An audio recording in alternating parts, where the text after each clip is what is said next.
For our scripture reading this morning, I'd like for you to turn to Luke chapter 16. Luke chapter 16. Luke 16. This will be the passage from which our sermon will be this morning. So listen closely or follow along closely as I read verses 1 through 13 of Luke chapter 16. Now he was also saying to the disciples, there was a rich man who had a manager, and this manager was reported to him as squandering his possessions. And he called him and said to him, what is this I hear about you? Give an accounting of your management, for you can no longer be manager. The manager said to himself, what shall I do, since my master is taking the management away from me? I am not strong enough to dig. I am ashamed to beg. I know what I shall do, so that when I am removed from the management, people will welcome me into their homes. And he summoned each one of his master's debtors, and he began saying to the first, how much do you owe my master? And he said, 100 measures of oil. And he said to him, take your bill and sit down quickly and write 50. And then he said to another, and how much do you owe? And he said, 100 measures of wheat. He said to him, take your bill and write 80. And his master praised the unrighteous manager because he had acted shrewdly. For the sons of this age are more shrewd in relation to their own than the sons of light. And I say to you, make friends for yourselves by means of the wealth of unrighteousness, so that when it fails, they will receive you into the eternal dwellings. He who is faithful in a very little thing is faithful also in much. And who is unrighteous in a very little thing is unrighteous also in much. Therefore, if you have not been faithful in the use of unrighteous wealth, who will entrust the true riches to you? And if you have not been faithful in the use of that which is another's, who will give you that which is your own? No servant can serve two masters, for either he will hate the one and love the other, or else he will be devoted to the one and despise the other. You cannot serve God and wealth. Wow, what a parable. This morning I want to bring you back to the book of Luke. While I was convalescing at home, I had somebody come visit me, and they told me that one of the advantages of having other people in the pulpit these past few weeks is they realized there were other books in the Bible besides Luke. And they said, Rod, do you know there's 65 others? Yeah, something like that. But we do come back to Luke this morning because we haven't finished Luke. We're going to finish Luke, okay? We're going to finish Luke. We're a little over halfway done, and the goal is to finish Luke like we finished Romans and Hebrews and other books, because that's what we do. We believe every word is inspired, God-breathed. We don't just believe the whole Bible. The Bible as a whole is inerrant. We believe all the parts are inerrant. They are God-breathed. And so that is why we take the time to go through these passages verse by verse every week. Paul told the Galatians in Galatians chapter 4, he says, I labor among you until Christ be formed in you. Speaking to believers who already have Christ in them. He's saying now what's important is that Christ be formed in you, your sanctification. And that's how Peter says we grow, by longing for the pure milk of God's Word. And so that is what we do. That is our philosophy of ministry. It's our priority of ministry. It's God's Word. The last thing you want to hear is my opinion on anything. It's what God thinks. And it's how can I think more like Him? How can I act and behave more like Christ? That's what matters. That's what matters. And that is what we are So committed to. This morning we come to Luke, the 16th chapter, and as I read this passage to you earlier, you realize, first of all, that this is a story that is being taught by Jesus, and you may have been amazed at what was said here, and you may be sitting there wondering, how is Rod going to rescue Jesus from what he says in this parable? I mean, it's that kind of a parable. It's unusual. Because he almost like he is commending the behavior and praising the behavior of the unrighteous manager, as you will notice in verse 8. Is that what he's doing? Or even probably worse than that, is this passage teaching us that you can secure a place in heaven by how you use your money and possessions, that's how you get to heaven?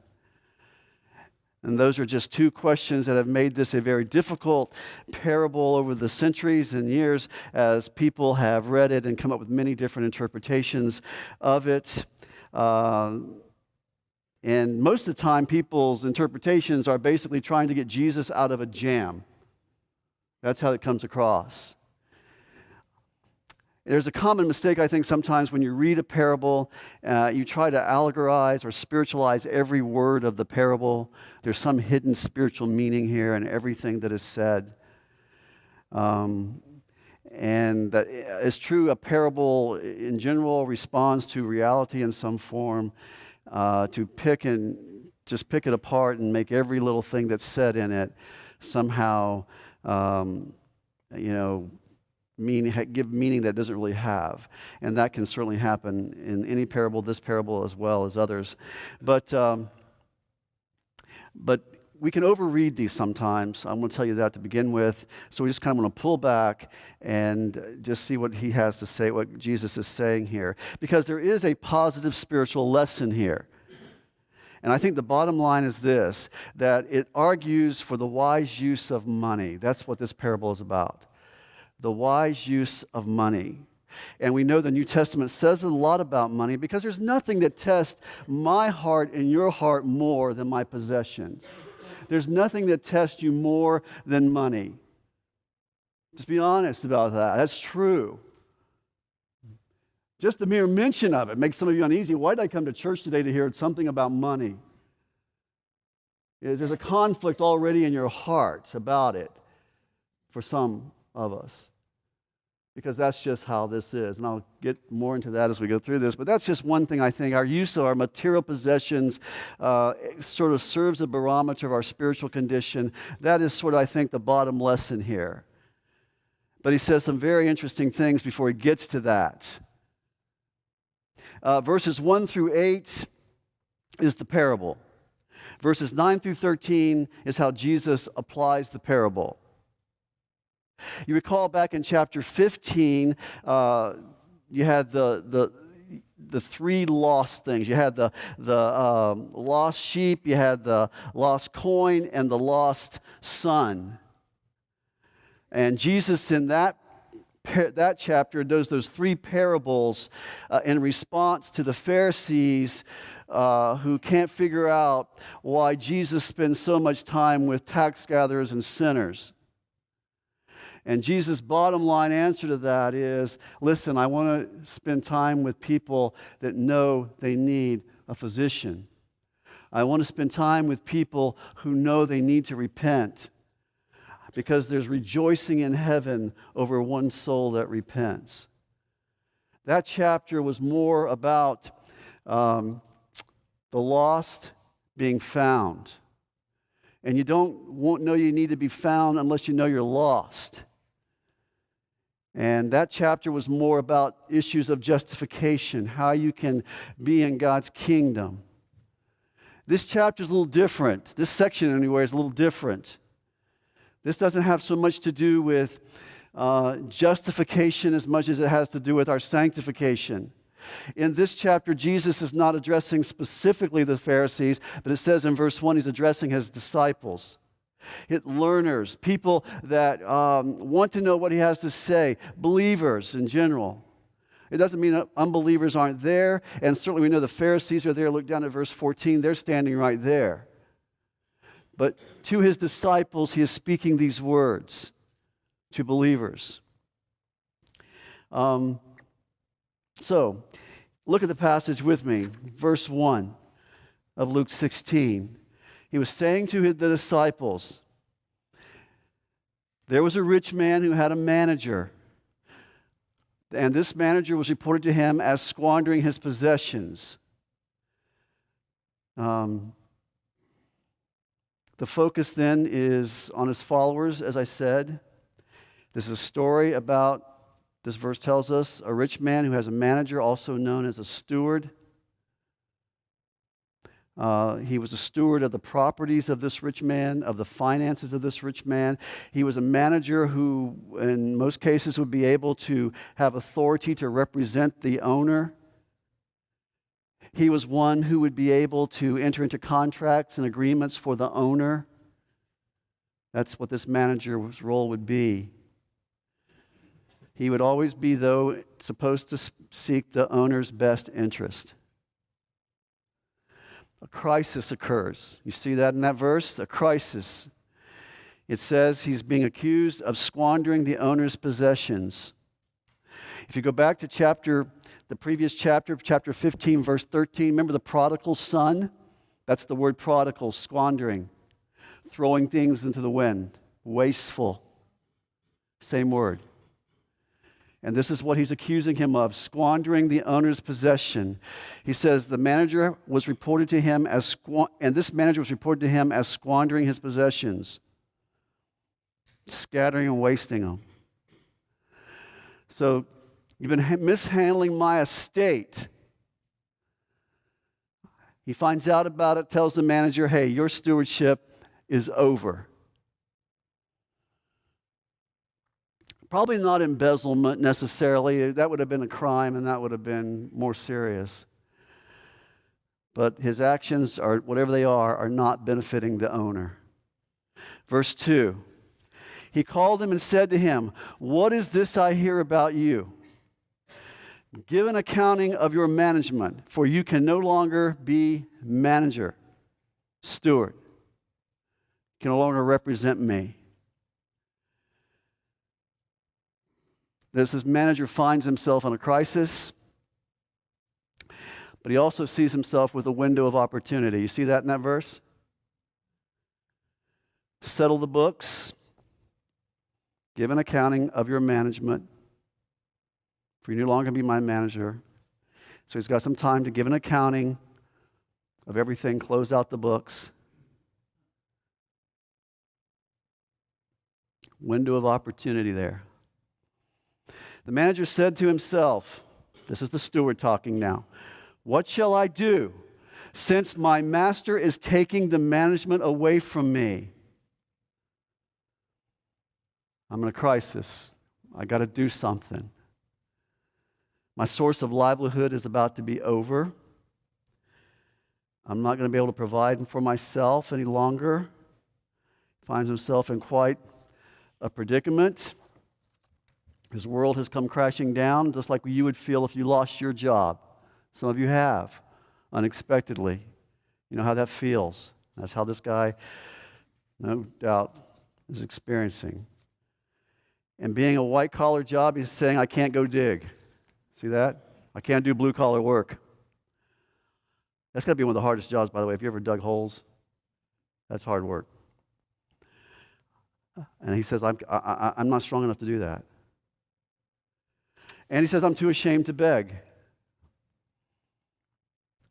And so he comes up with the aha moment. I got an idea. I will use this window of opportunity. This time that I have before I have to give an account to my owner, I can make some provision for my livelihood. Now, I know what you're thinking. You're thinking, the owner should have just immediately fired him. That's what usually happens. Clean out your desk and get out of here. That's what usually happens. And so your question is, why doesn't this owner just do that?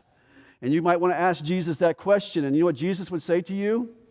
This is my story, not yours. It will go the way I want it to go, because that is not the point. That is not the point. The brief window of opportunity is the point. Make use of resources at his disposal in this window of opportunity. That's the point.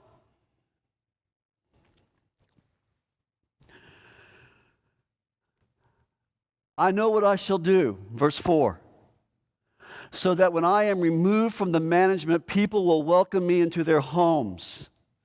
So he comes up with a plan that will enable him to have friends, have people who are obligated to him in some way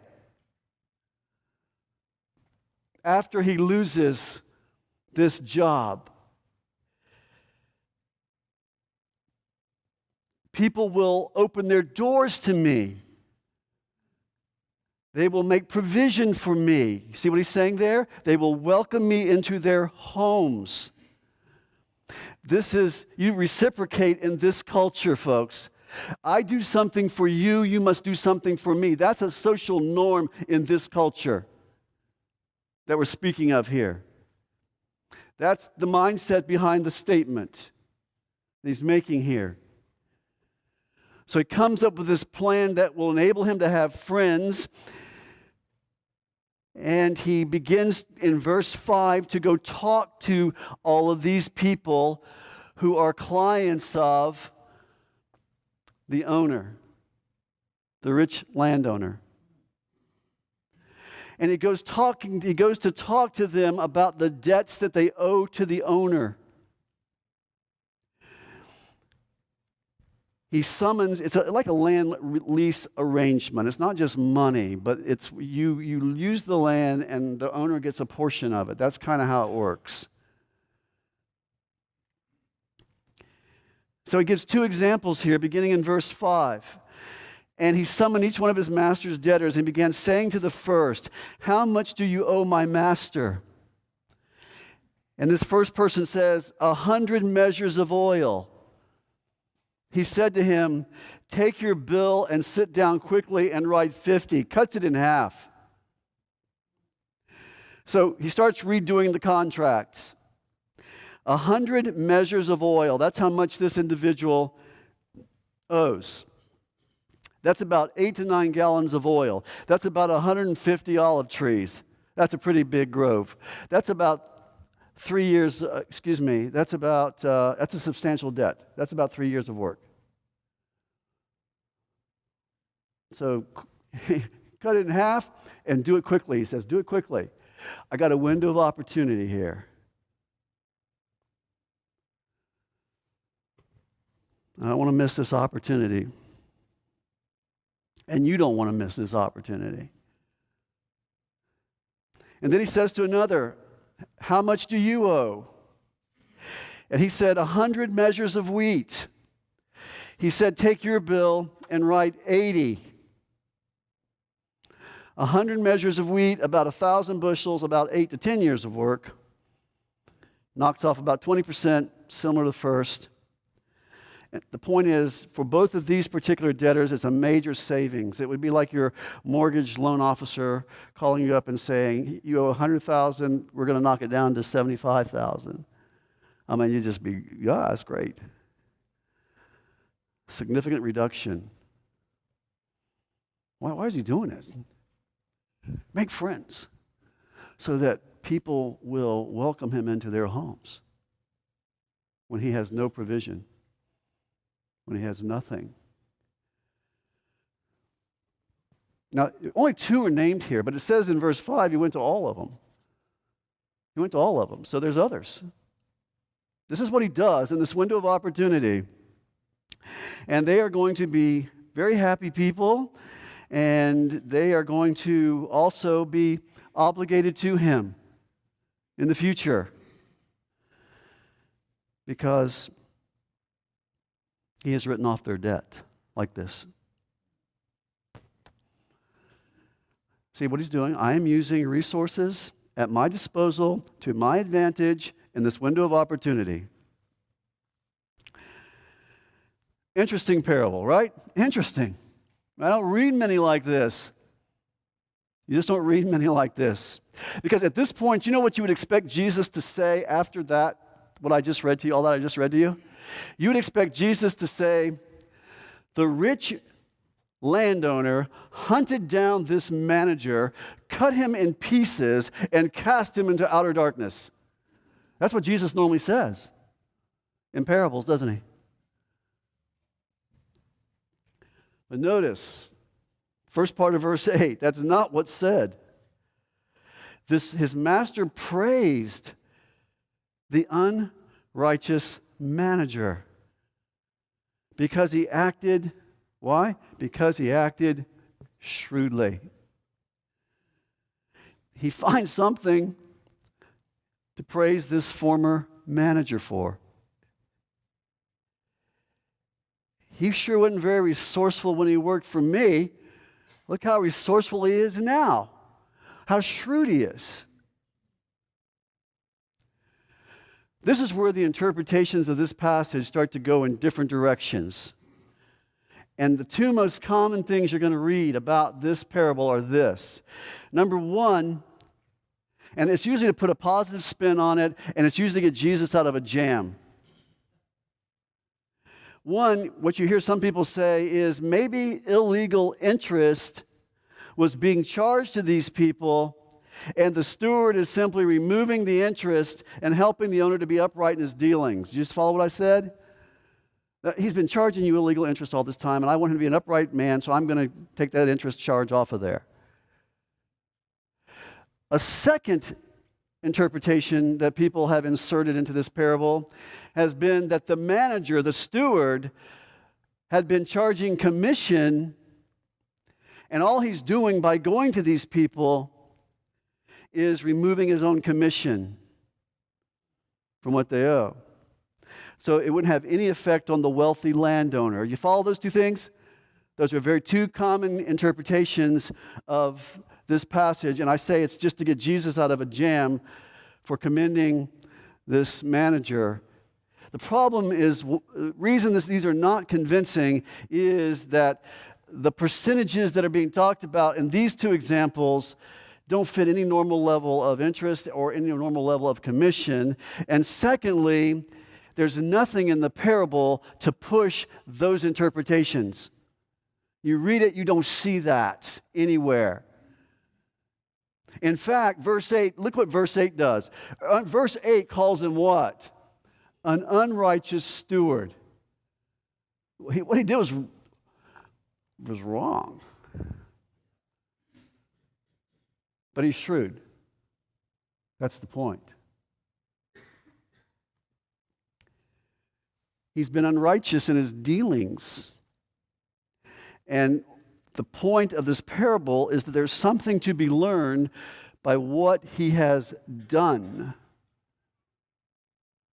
He's not being commended because he's a thief. He's not being commended because he's wasteful or because he's a deceiver or because he's self-absorbed. He's all of that. And this parable is not saying follow this behavior. It's not saying that. It's just saying he was shrewd in how he considered. And the word shrewd is like that, considering. It's the idea he considered his situation. That's the shrewdness. He considered the situation that he was in, that his resources were going away. He only had so much time. They wouldn't be there anymore. And so he had the foresight to act on it. The resourcefulness to act on it. To use the resources he had at that window of opportunity to make provision for the future. That's how he acted shrewdly. Got that? The second half of verse 8, notice Jesus makes the main point of this whole parable. For the sons of this age are more shrewd in relation to their own kind than the sons of light. Sons of this age, those would be unbelievers. Those would be people who are not in God's kingdom, Those would be people who have never experienced the transforming power of Christ. Those would be people who are not living for a future age, they're living for a temporal time in the future. They don't have a hope of eternity. This world is all they've got. And yet they're shrewd in their planning for that temporal future.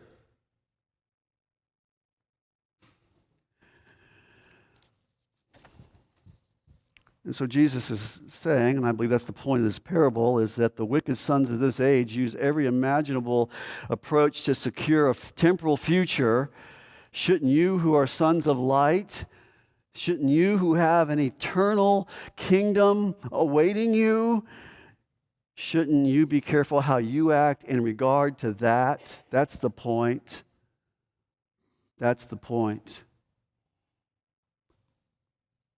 See, the world works the way this unrighteous manager does things. I'm not saying everybody does it this way, but this is how the world works. They take careful advantage of windows of opportunity to benefit future comforts. They want to secure their future. People work 40 years. You've seen it. People work 40 years to prepare for a comfortable retirement. I'm not saying anything wrong with this planning or anything like that, but that's how the world works. We plan for that time. For some people, that's all they've got. That temporal future. And the sad thing is many people think of all kinds of schemes and ideas. They get involved in get-rich-quick schemes and Ponzi schemes. And we have so many government agencies that give oversight to corruption in the area of investments is it's just crazy. Because people come up with, they don't care if it's legal or illegal. I got to be prepared for the future. Sad thing is, many people do that, retire at 65, they get sick at 66, they don't even enjoy nothing. And I'm just saying, that's just the mindset of the world. And people are very shrewd in how they prepare for that. And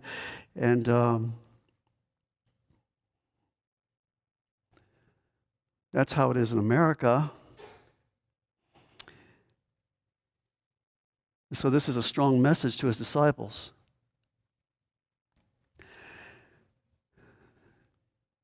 He says, we need to be shrewd because we don't have a temporal future. It's okay to plan for that future. That's not a problem. But we have more than that.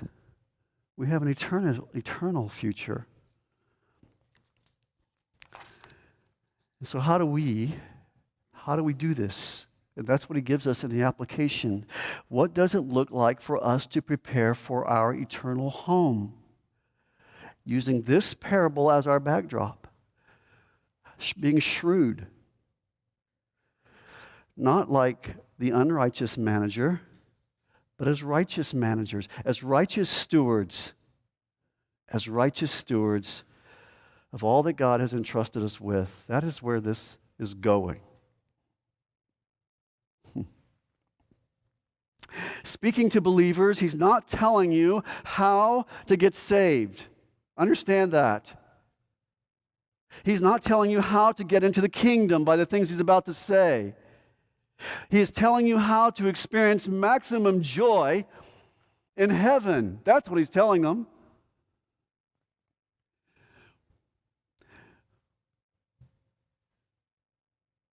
Maximum reward in heaven. Verse 9, the application. To be a shrewd manager, this is what he says. I say to you, make friends for yourselves by means of the wealth of unrighteousness, so that when it fails, they will receive you into the eternal dwellings. Take your window of opportunity. That's what you got right now. A window of opportunity. Use the resources that are available to you. And make friends, folks. Here it goes. Make friends so that they will greet you when you get to heaven. What is that all about? Think about it this way.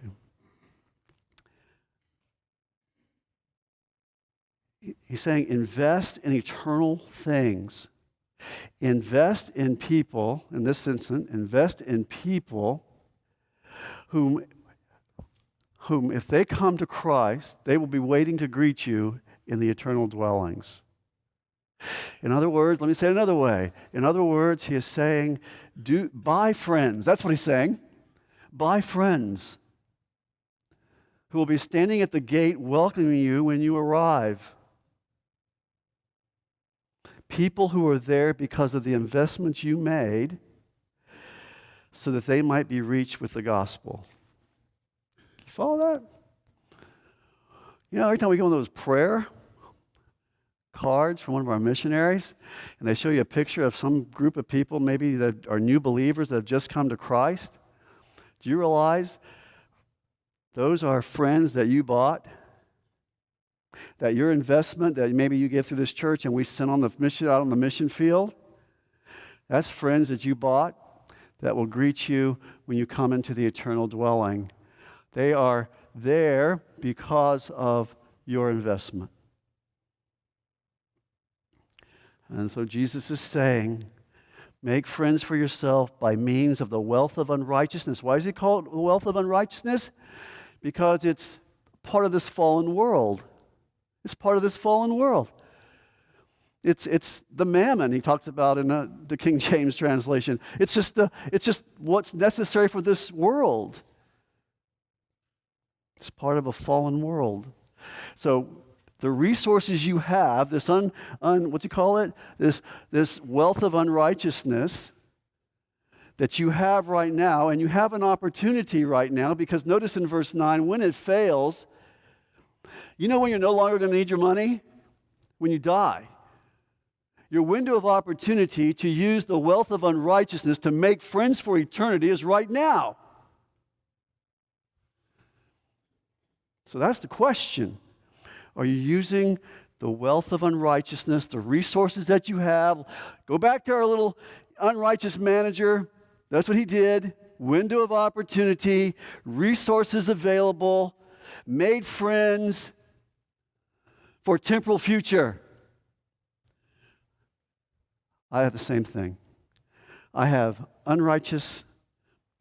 keep forgetting the word, wealth of unrighteousness. I have that wealth in this window of opportunity, because someday it's going to fail me. I'm not going to take it to heaven with me. You can't take it to heaven with you. It's for now. It's to be used now to buy friends who will greet you in the eternal dwellings. It's like, are you investing in those things that will give you maximum joy when you get to heaven? There's somebody standing there and says, it's because of what you did and the investment you made that I heard the gospel, and I am in heaven, eternally thankful for what God has done for me. See, it's not going to be available. The wealth of unrighteousness is not going to be available after you die. There are no U-Hauls behind hearses. You don't take anything with you. It fails. It will fail you. For some of us, it fails us before we even die.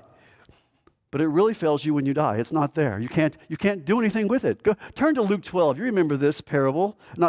Parable. In Luke chapter 12, just flip back a few chapters.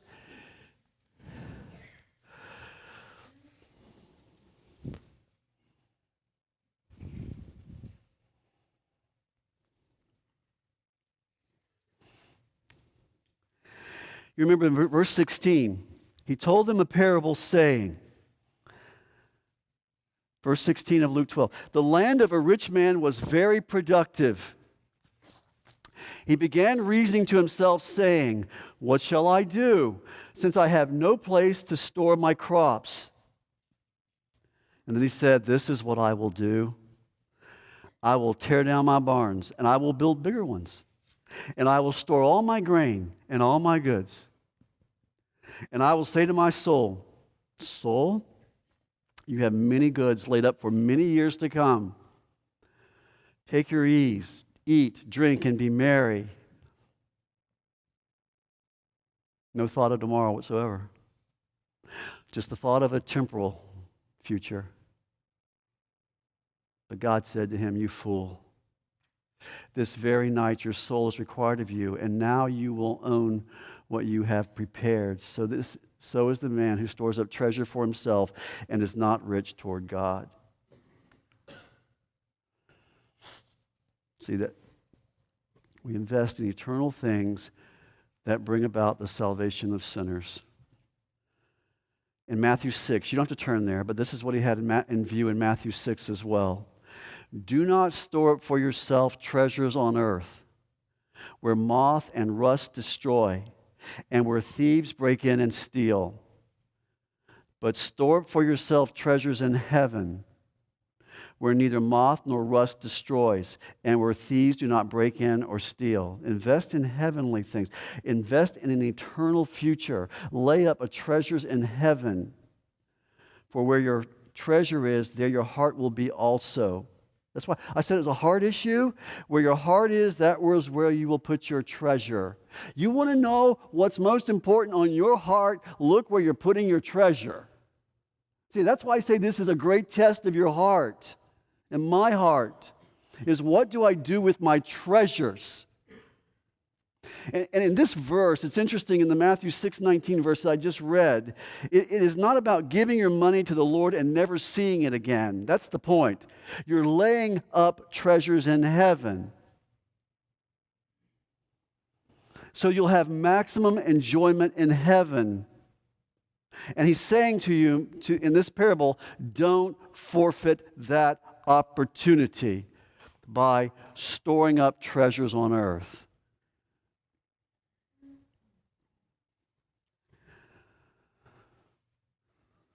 Invest in what proclaims the gospel. That's what I want to tell you this morning. Find out those ministries, find out that church, find out those individuals that are proclaiming the gospel, the true gospel, not Joel Osteen gospel, the true gospel. And you invest in those places, so one day you'll get to heaven and there'll be friends there. Friends. Because of your investment. That's maximum joy, isn't it? That's maximum worship. They'll welcome you when you arrive. Invest in ministries that advance the kingdom. Invest in those who preach the gospel. I want to say something. I'm very encouraged at Grace Church. Every time we come before you with the need of one of our missionaries or another mission that we are trying to help them on the field with something in their proclamation of the gospel, the advancement of the kingdom, you respond amazingly. It's amazing. I just commend you. I commend you. Benevolence. We are able to care for the needs of members in our church because of benevolence that people provide. It's a tremendous response every time. I just want to tell you that. That is a sign of a healthy congregation. I just say we have to excel still more. I have to say that we live in a materialistic society that is constantly bombarding you, trying to get a hold of your heart.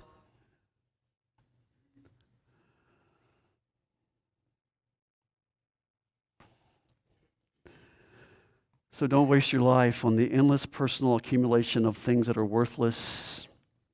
You can't take any of that with you. That is what he's saying in that verse.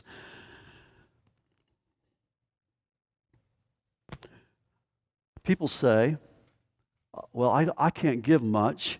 I can't give to things like this because I don't. If I had more, I'd give. But that's not a true statement. You know why it's not a true statement? Because Jesus says it's not a true statement. Verse 10, look at it. He who is faithful in a very little thing is faithful also in much. And he who is unrighteous in a very little thing is unrighteous also in much. See, Jesus says it's not a matter of how much we have. It's what our priority is. That's the point. This is a self-evident truism that Jesus is speaking here. Faithful people are faithful people no matter how much they have. That's exactly what that statement means. It's never a question of how much you have. If you are concerned about the advancement of the kingdom and committing to making friends for eternity, then you will give from whatever you have, if that's the priority of your heart. I want to say this, even if you won the lottery, think about this, even if you won the lottery, it would not change your heart. This is a heart issue. And that's why I say this tests our hearts. Right now, sitting in this pew is exactly who you are. That's who you are. And this sermon will not change your heart. Only God can change your heart. I think His Word, He'll use His Word, but He'll use the power of His Spirit working in your heart. Say, God, make my priorities your priorities.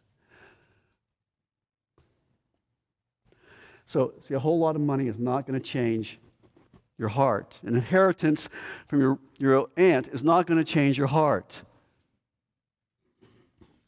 Because it's not the amount you possess that's the issue. It's the love you have for heaven. It's the affections on things above. That's how our world thinks. Our world thinks like that. Our world thinks if you just change people's environments, if you just change people's circumstances, you'll change people. Not true. Spurgeon said it best. People who say that forget about the Garden of Eden. Perfect environment. And what do you get? The world's problem. So environment doesn't do that. Circumstances don't change anything. What you are is exactly what you are right now in this pew. Only God can do that work in your heart. And you need to cry out to Him, God, make my priorities your priorities. God, I want friends in heaven. God, I want to make the most of this opportunity. And God, I want to use the resources that you have provided to me to do that.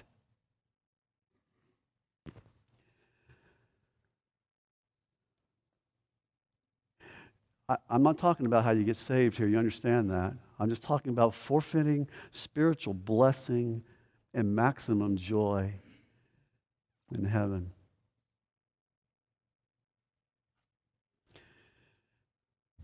Verse 12, and if you have not been faithful in the use of which is another's, and I just say this to you, which is another's, takes us back to the parable. He was a steward of somebody else's property. This is the same sense in which you and I are. We are stewards of what God owns, that's all. He owns everything. He owns everything. All the silver is mine, says God. Gold is mine, says God. The earth is full of His possessions. Everything that is in heavens and earth, David says, is yours. You rule over all. In your hand is power and might, and it lies in your hand to make great and to strengthen everyone. You own it all. You're just a steward of it. And you have a window of opportunity. You have the wealth of unrighteousness. And how are you going to use it before it fails?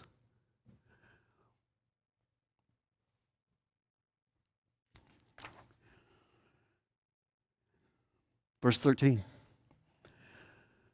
No servant can serve. I'm sorry.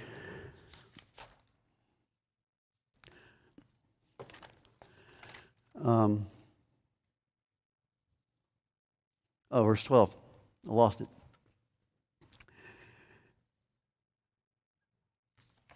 Verse 13. I did do verse 12. Sorry about that.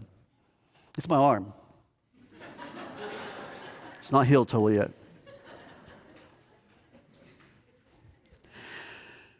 I guess the point of all this is eternity is a long time. Eternity is a long time. This is a short time. He boils everything down to one statement in verse 13. I'll close with this. No servant can serve two masters, for either he will hate the one and love the other, or else he will be devoted to one and despise the other. You cannot serve God and wealth. Very clear, very clear. You can't have two owners. You can't have two owners.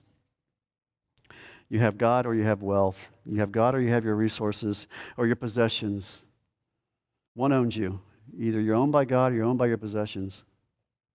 It's a great barometer of your spiritual condition. Who owns you? God or your possessions? This is probably, for some of you, a very uncomfortable sermon, and you probably will never have your devotions in this chapter. I understand that. But that's the truth of the matter, and it's just one of those issues that touches us all, and we're always tested on it. He wants single-minded focus and loyalty and faithfulness to Him. And we forfeit blessing and forfeit reward. And it's a conflict. Oh my goodness, it's a conflict. We can enjoy our earthly riches. That's not the issue. We can have money. There can be rich people. That's not the issue. But being a slave to money, that's a serious, serious condition.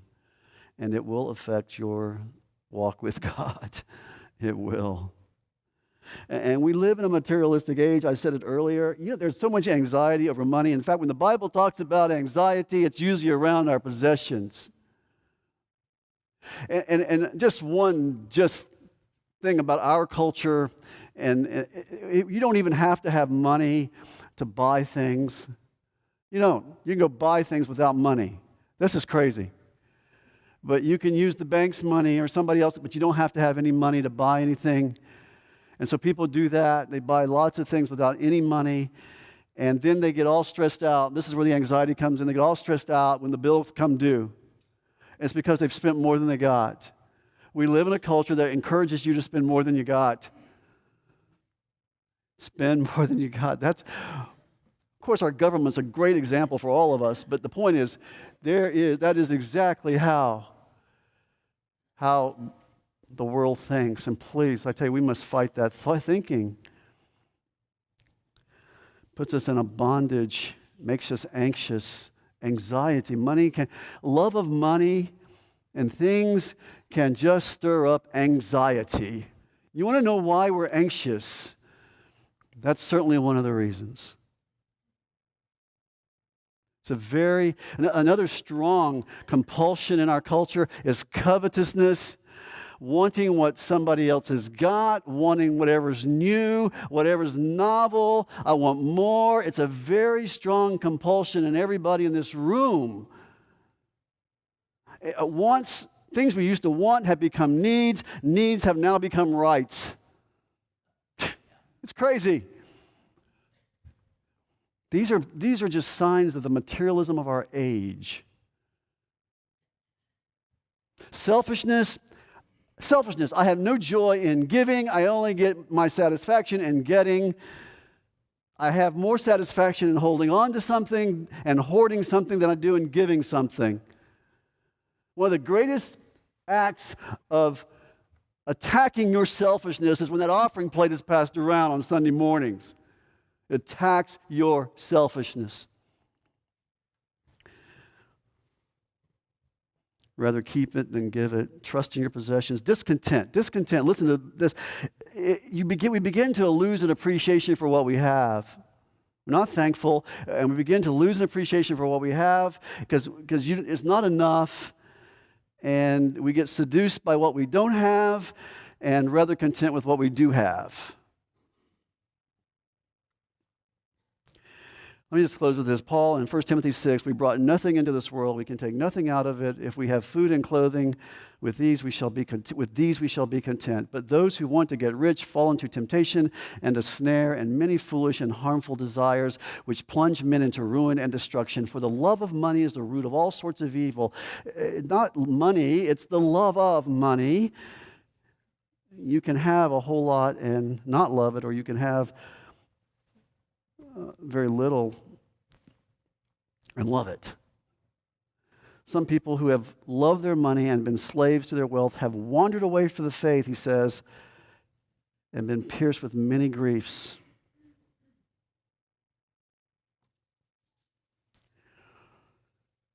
So, the possession of wealth and unrighteous wealth of this world The things that God has given us have been given to us to secure eternal reward. That's the point this morning. And to secure heavenly friends. That's the point this morning. That's the point. We need to act shrewdly in that. We need to have give consideration to that. This is my window of opportunity. These are the resources I have. And this is what I must do because of that. What are you doing to secure your eternal future? Look at verse 14. Look at the contrast. The Pharisees are listening, and they're what? Lovers of money. Stay tuned, folks. Stay tuned. God, thank you for this time this morning. What a tough subject, God, for all of our hearts to deal with. It causes great conflict in our souls because we know covetousness is so deep in us, and loving money and things are so deep in all of us in this room. We fight this all the time. Believers around the world and other places around the world say it's got to be more difficult to be a Christian in America than other places because we have so much, God. God, let us be different than the world. Don't let us be caught up in the pursuits of things and hoarding things and loving things more than we love you. We ask this in Jesus' name. Amen.